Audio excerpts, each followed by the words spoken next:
Hello guys, it's been 3 years since my last video, and today I'm going to talk a bit about long travel e-bikes. So does it make sense having long travel on an e-bike? What are the implications, advantages and disadvantages of having more travel on an e-bike? And probably one of the reasons and the main reason that I'm not making so much videos lately, it's because I just bought an e-bike 2 years ago in 2021. And oh boy, this has been a game changer. I now spend much more time riding my bike and do mountain biking than before.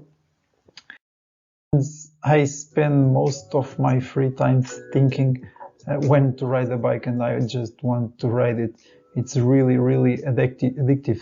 So I want to spend my free time riding it, and more time in the woods and in the trails, and less time in the computer. So that's why I'm not making so much videos, and I just also disabled my website and stopped doing bike analysis and bike jobs because that was very time consuming. Anyway, that's not the main reason I'm doing this video.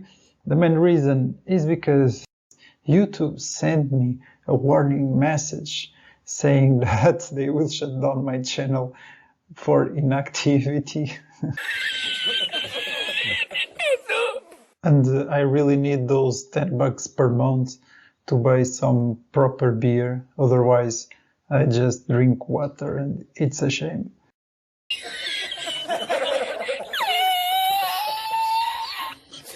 Of course, that was a joke. The main reason why I'm doing this video is because I bought a long travel e-bike 2 years ago. So it was a Husqvarna Art Cross 7.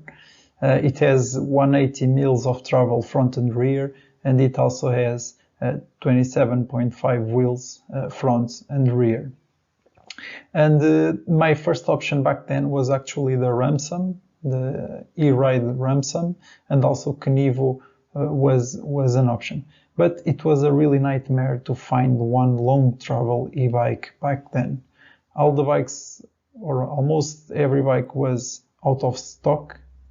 And more specifically, the long travel e-bikes were very hard to find one. And then I found the Husqvarna in a local shop, and I really liked the bike, and I bought it, and I don't regret it. The bike, more specifically, is very progressive, so it has also good anti-squat and good pedaling efficiency. So it's a good bike for big jumps and rough trails and so on. But the reason why I'm doing this video is because I think there is a case for long travel e-bikes. It makes totally sense for me, and I will explain you why. And I also think that there are not many options in the market for long travel e-bikes. It's very easy to find a 140, 150 or even 160 mil travel bike, but then if you want an 180, 190 or even 200 travel e-bike, it's very hard to find one.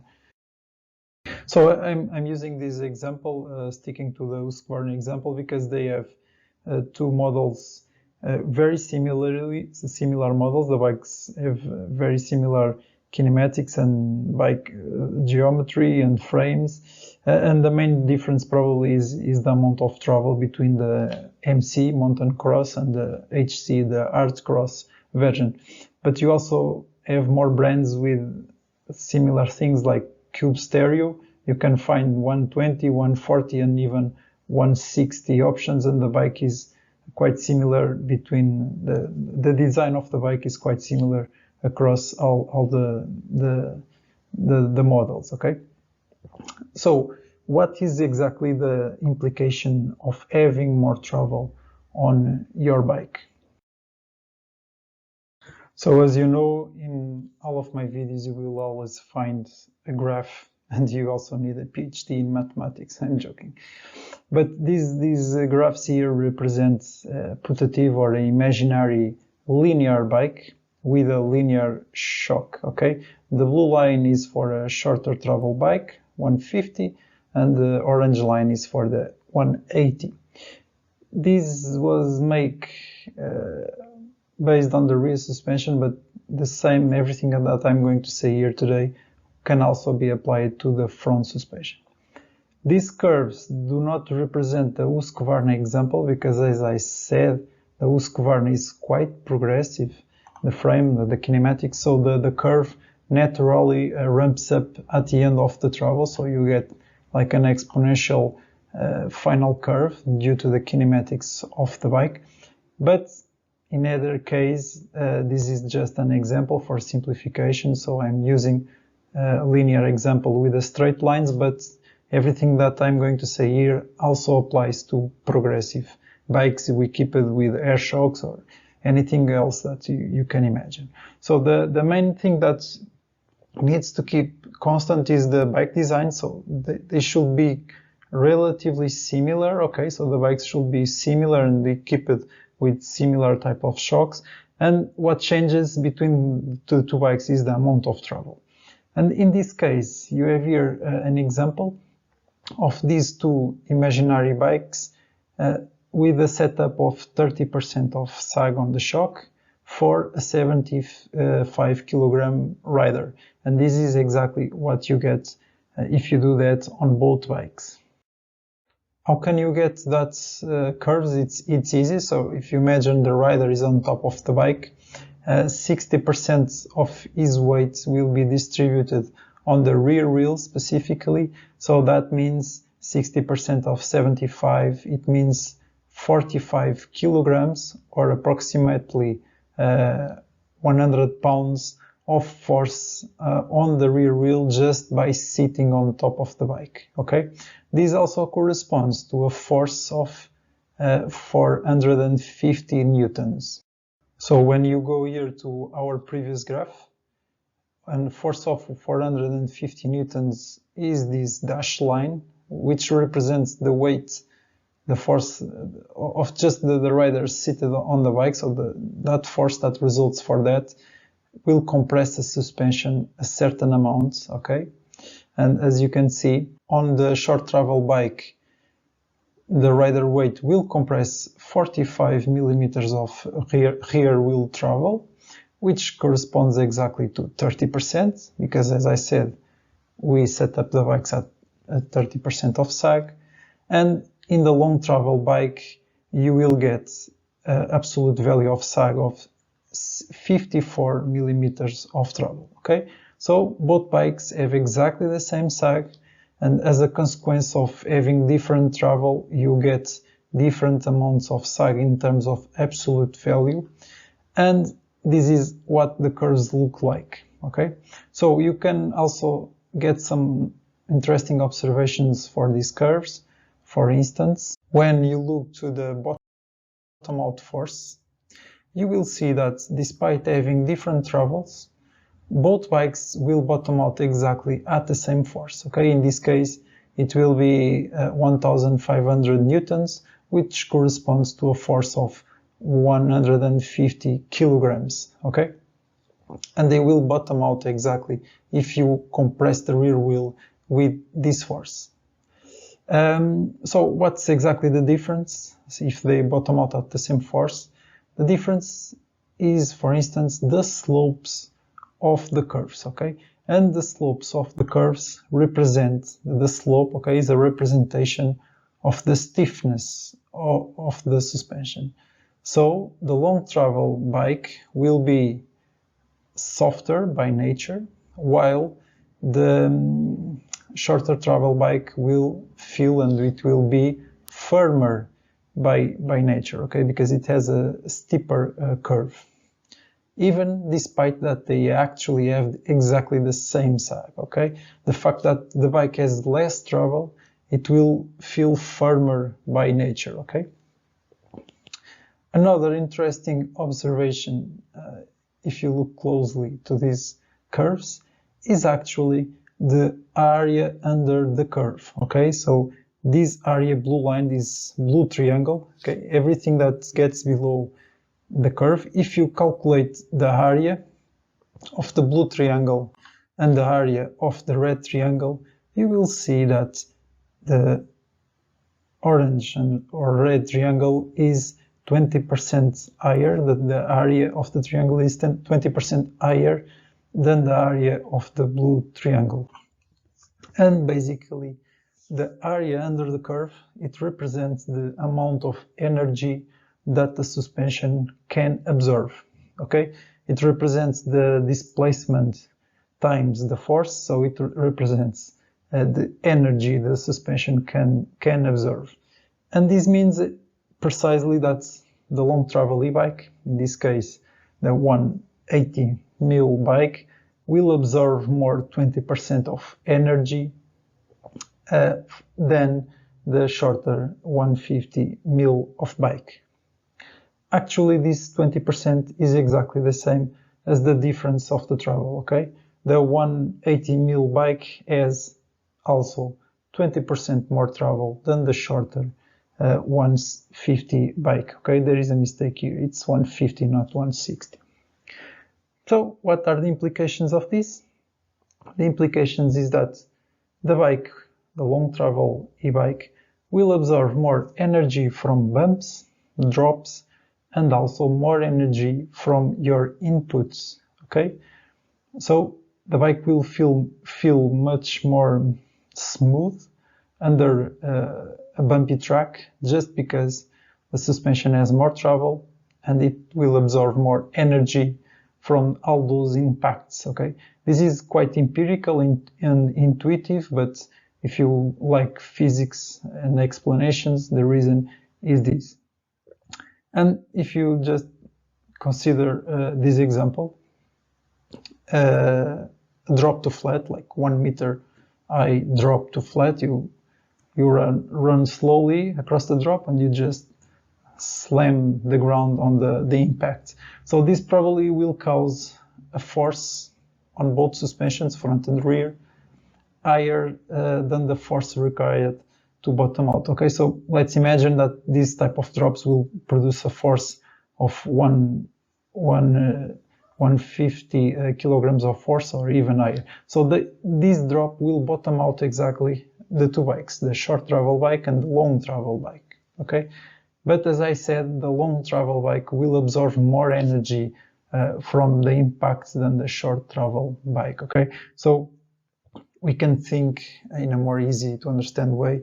You can think that since you have more travel, the bike will slow you down more on the drop. Okay, so it feels much more comfortable. Okay, the same logic of the suspension absorbing more energy, because the suspension actually works as a kind of a soaker. It absorbs energy for everything, from drops, from the bumps, and also from you.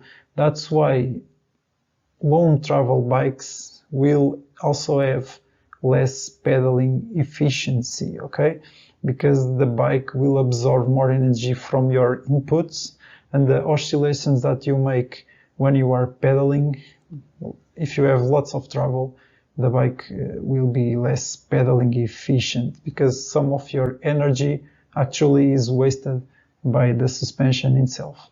And another example is, for instance, if you go to a pump track, riding a pump track with a long travel bike, it's not a good idea because the suspensions will absorb your pumping inputs, so you cannot gain speed and the bike will feel very slow on that type of tracks, okay? Now, consider this different example. You have the same bikes, imaginary bikes, 150, 180, but instead of running both bikes with 30% sag, you actually adjust the sag and you will run with 25% of sag in the longer travel bike, okay, in this case, e-bike. What will happen if you compare those bikes, this one with more sag and this one with less sag. This is what happens.